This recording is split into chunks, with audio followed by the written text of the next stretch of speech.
Our next abstract was really looking at synergistic activity between luspatercept and erythroid-stimulating agents. Luspatercept was the first drug to be approved in 10 years for patients with MDS. The approval was for patients with ring sideroblasts that are transfusion dependent. Luspatercept is a fusion trap protein that neutralizes TGF-beta ligands that negatively regulate terminal erythroid differentiation. While erythroid-stimulating agents work on early erythroid progenitors. So a very frequent question always is, could we combine those since they work at different stages of the erythropoiesis? And in our group, we treated a cohort of patients with the combination.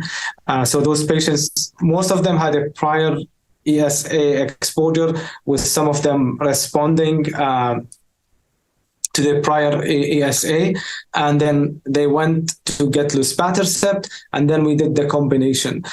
So there were 28 patients in this case series.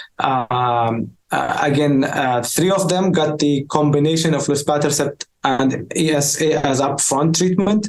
18 of them got it after what we called a primary failure to luspatercept, so there was no response to luspatercept, and 7 of them got it as a secondary failure. So those patients had some initial response to luspatercept, but then subsequently they lost the response.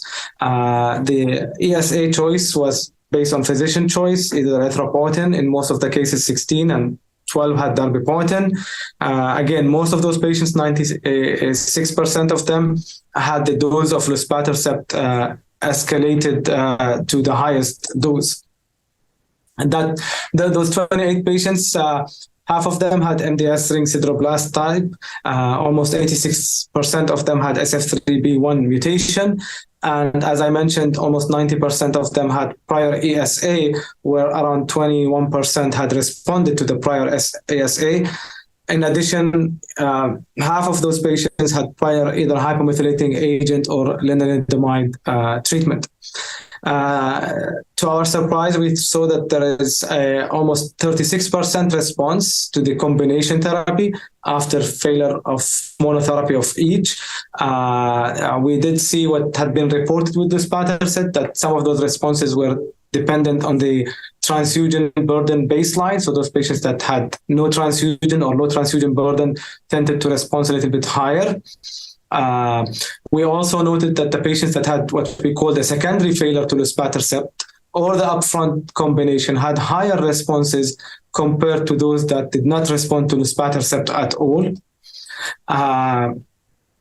Then we also looked at the issue of baseline serum erythropoietin, and those patients that had endogenous serum EPO level more than 500 were less likely to respond.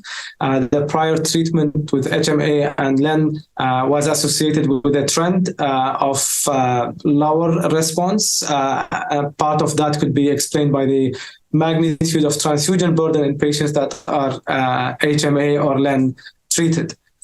So I think this provides the first clinical evidence or proof of principle that maybe there is synergistic activity between luspatercept and ESA. In our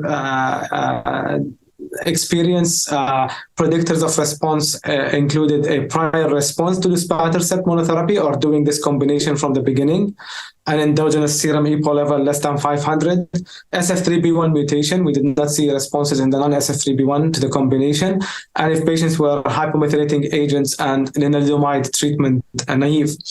I think this is obviously a principle that's going to be tested in clinical trials. There are some ongoing trials in Europe upfront combining luspatercept with ESA in comparison to luspatercept alone.